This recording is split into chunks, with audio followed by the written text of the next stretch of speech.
but I don't want to take that opportunity because it's off the beaten track. It's not direct enough. It'll mean that we lose time. And when you get to the end and you don't win, you again are forced to confront and reflect on, well, where did being competitive get you? Because actually now you missed out. Now it's over. You missed out, mate. You missed out because you couldn't get beyond yourself. Being competitive, I think, is great. We're talking about sport. We're talking about running. And if you're going to a park run or if you're doing a half marathon or something like that, it's great to be competitive because I think it gets an extra 10 more, maybe more percent out of us. It works for me to be competitive, but maybe at this stage in my life, what I've personally decided is I'm going to dial that down because I feel like being competitive has probably cost me in equal measure.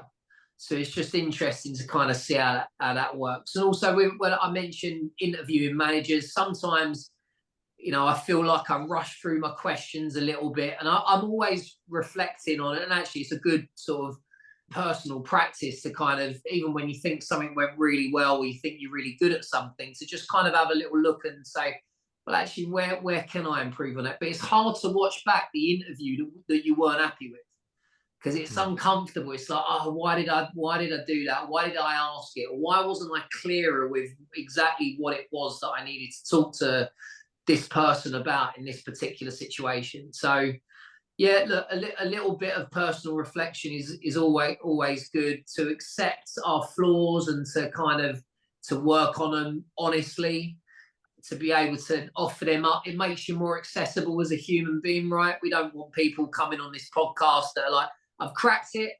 I've got a great balance in life. I've pretty much mastered everything that there is to master, and I can run 5K sub 20. How great am I? There's always something to work on. I think it's really good that we speak about and offer up the things that we find really difficult first and foremost, because that's when people are going to be like, I can identify with this person. I can relate. I want to listen to this conversation. I want to be a part of this conversation. We definitely haven't cracked any of those things, but a lot of the things we talk about on the podcast has been like, managing heart rate or, interval runs or trying to get the marathon. A sub 25K has been something to come up a lot recently. But a couple of weeks ago, I was supposed to run up the mountains, and in my training run, I took one of Eric's military boots. Well, two of them, obviously. I didn't think I took a pair of them. And during that's giving him too much credit, Jeff. That's giving him far too much credit. His boots were 2 sizes too big, cut up my feet, blisters everywhere, in and off away afterwards. They were too heavy, so I couldn't even run a 7:30 kilometer pace after, like on a straight. I used them because I got lost up in the mountains a couple of years ago doing this event that ended up getting cancelled anyway. But we talked about that in the podcast the other week.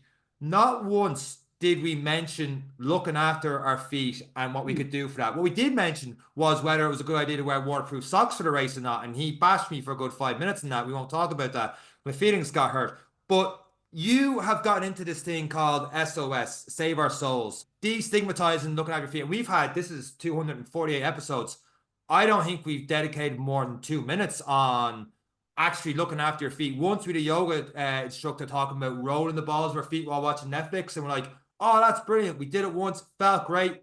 I don't know, Eric. I never did it again. How did you get involved in this? And what exactly are we doing to destigmatize foot health?